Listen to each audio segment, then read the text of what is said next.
Our next story is titled Cousin Tribulation's Story by Louisa May Alcott.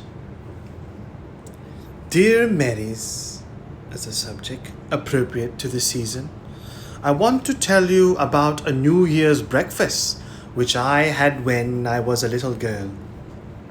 What do you think it was? A slice of dry bread and an apple? This is how it happened, and it is a true story, every word.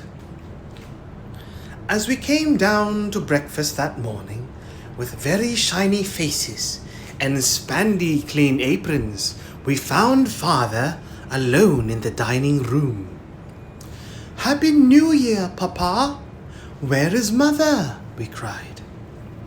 A little boy came begging and said they were starving at home, so your mother went to see and here she is.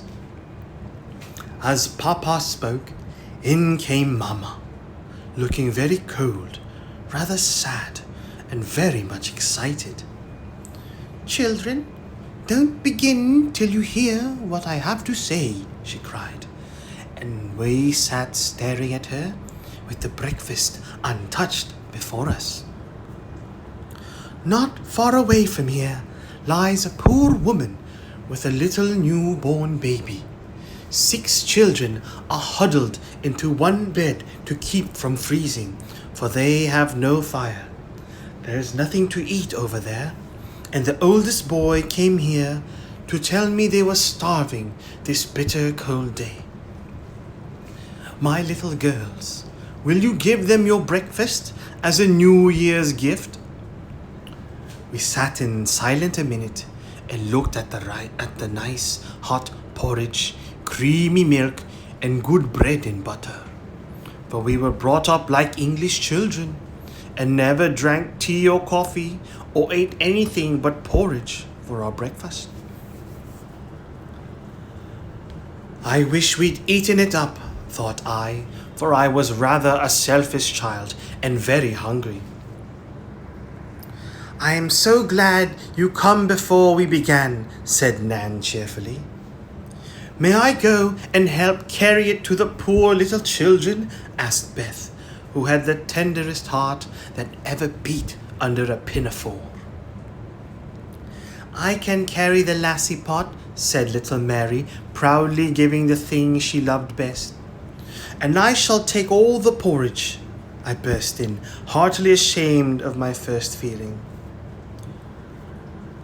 "You shall put on your things and help me, and when we come back, we'll get something to eat," said Mother, beginning to pile the bread and butter into a big basket. We were soon ready, and the procession set out. First Papa, with a basket of wood on one arm and coal on the other. Mama next, with a bundle of warm things in the teapot. Nan and I carried a pail of hot porridge between us, and each a pitcher of milk. Beth brought some cold meat, made a lassie pot and her old hood and boots, and Betsy, the girl, brought up the rear with a bag of potatoes and some meal.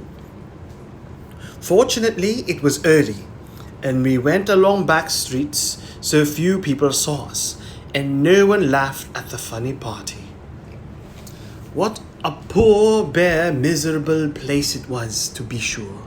Broken windows, no fire, ragged clothes, wailing baby, sick mother, and a pile of pale, hungry children cuddled under one quilt, trying to keep warm. How the big eyes stared and the blue lips smiled as we came in. "Ah, mein Gott! It is the good angels that come to us," cried the poor woman with tears of joy. "Funny angels in woolen hoods and red mittens," said I, and they all laughed. Then we fell to work, and in 15 minutes it really did seem as if fairies had been at work there. Papa made a splendid fire in the old fireplace, and stopped up the broken window with his own hat and coat. Mama set the shivering children round the fire and wrapped the poor woman in warm things. Betsy and the rest of us spread the table and fed the starving little ones. Das ist gut! Oh, nice! Dear angel Kinder! Cried the poor things as they ate and smiled and basked in the warm blaze. We had never been called angel children before, and we thought it very charming, especially I, who had often been told I was a regular Sancho. What fun it was! Papa, with a towel for an apron, fed the smallest child. Mama dressed the poor little newborn baby as tenderly as if it had been her own. Betsy gave the mother gruel and tea and comforted her with assurance of better days for all. Nan, Lou, Beth, and May flew about among the 7 children, talking and laughing and trying to understand their funny broken English. It was a very happy breakfast, though we didn't get any of it. And when we came away, leaving them all so comfortable and promising to bring clothes and food by and by, I think there were not in all the hungry little girls who gave away their breakfast and contented themselves with a bit of bread and an apple of New Year's Day. The end.